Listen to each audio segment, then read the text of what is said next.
सेदिन राति रे कहीं डरी जाइथिले रूस राष्ट्रपति। भयर मात्रा एते थिला जे हठात ट्रम्प को कले फोन कॉल। पाखापाखि 2 घंटा फोन कॉल ले ट्रम्प को सह कथा होइथिले पुतिन। भयंकर विस्फोरण रे प्राय 100 जनकर मुंड गड़िथिला। तारीख मे 7। समय मुह अंधार करी घोटी आसीथिला कला किटपिट राति। बाहर सुनसान सोईथिले समस्ते। तापरे आरंभ हैला भयंकर विस्फोरण। आउ ए खबर द्रुत गति रे व्यापी थिला और तापरे चिंचतर होइथिले आतंकी। दर्शक बंधु, रूस राष्ट्रपति व्लादिमीर पुतिन अमेरिका राष्ट्रपति डोनाल्ड ट्रम्प को सह फोन रे कथबार्ता समय एक घटना संपर्क में शेयर करथिले।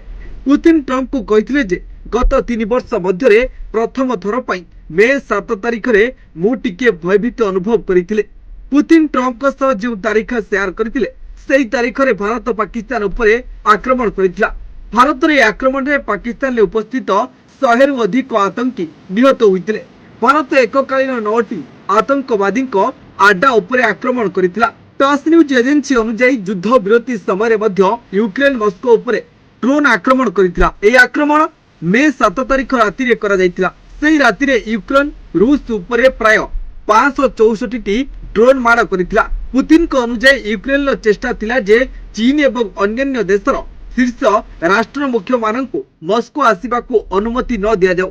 पुतिन कहिसेंती जे आमे ड्रोन आक्रमण बंद करिबा पई अनेक तुरंत प्रयास आरंभ करिछु। रूस राष्ट्रपति कहिथिले जे से राति रे मु टिके आश्चर्य हो जाइथिली। मु अनुभव कली जे जदि यूक्रेन जोगु चीन एवं विश्वर लोक माने भयभीत होंती तेबे यह सीधा सड़क प्रभाव मस्कोर विजय परेड उपरे पड़िबो। मे 9 रे मस्को रे विजय परेड अनुष्ठित होइतिला। चीन राष्ट्रपति सी जिनपिंग मुख्य अतिथि थिले। एही परेड रे जिनपिंग को व्यतीत विश्वर अन्य देशर अतिथि मानक मध्य निमंत्रण करा जाइतिला। एप्रिल 22 तारिख रे लश्कर ए तोयबा समर्थित दि रेसिडेंट फ्रंट आतंकवादी माने पहलगाम रे 26 जन साधारण नागरिकों को हत्या करथिले। एही घटना परे भारत पाकिस्तान आतंकवादी आड्डा गुडी को निज राडार रे रखितिला।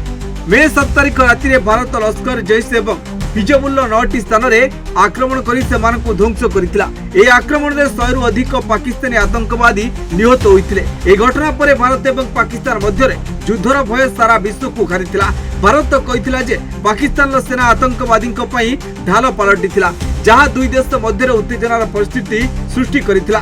तथापि मे 11 तारिख रे उभय देश युद्ध विरति घोषणा करथिले। Bureau report news 95 Odia. देश विदेश कोण अनुकोण टेक्निक खबर देखंतु आम सह यूट्यूब, फेसबुक और इंस्टाग्राम रे आमको देखंतु। लाइक, शेयर और सब्सक्राइब करने को आद्यम भूलंतुनि।